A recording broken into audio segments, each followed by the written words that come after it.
আসসালামু আলাইকুম। কেমন আছেন সবাই? আজকে বাজার থেকে নদীর পাঙ্গাস মাছ নিয়ে আসতে মাছগুলো রান্না করব, সেটাই আপনাদের সাথে শেয়ার করব। তো আমি চুলাতে কড়াই বসিয়ে দিয়েছি, এখন দিয়ে দিব পরিমাণ মতো তেল। এই তো তেল দিয়ে দিয়েছি।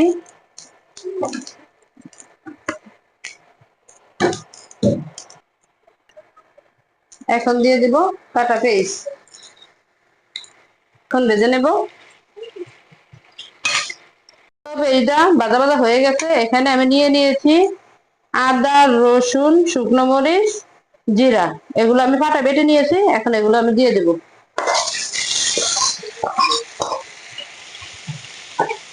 পেঁয়াজের সাথে এগুলো আমি আরো কিছুক্ষণ ভেজে নেব।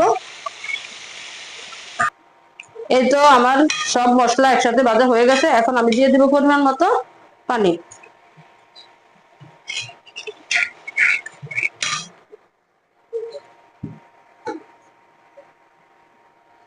এখন দিয়ে দিব হলুদের গুঁড়ো,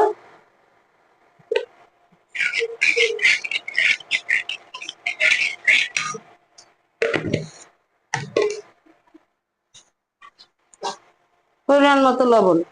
এখানে আমি আর মরিচ দেবো না, কারণ আমি শুকনো মরিচ বেটে দিয়েছি, বেশি ঝাল হয়ে যাবে এই জন্য। এখন মশলাটা ভালোভাবে কষিয়ে নেব।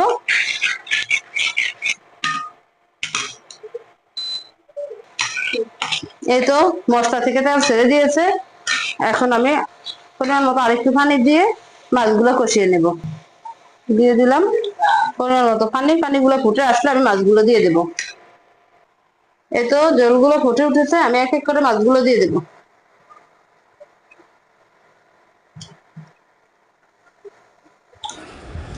এই তো মাছগুলো দিয়ে আমি কিছুক্ষণ কষিয়ে নিয়েছি। এখন মাছগুলো আমি ওই পিঠ করে দিয়ে আর একটু পানি দিয়ে ভালো করে কষিয়ে নেব।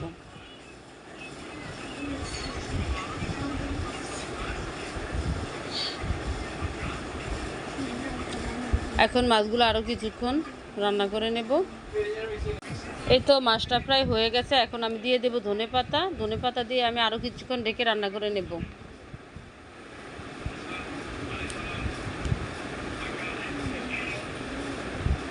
তো রান্নাটা একদম ওকে হয়ে গেছে। কেমন হয়েছে জানাবেন, ভালো থাকবেন, দোয়া করবেন। আসসালামু আলাইকুম।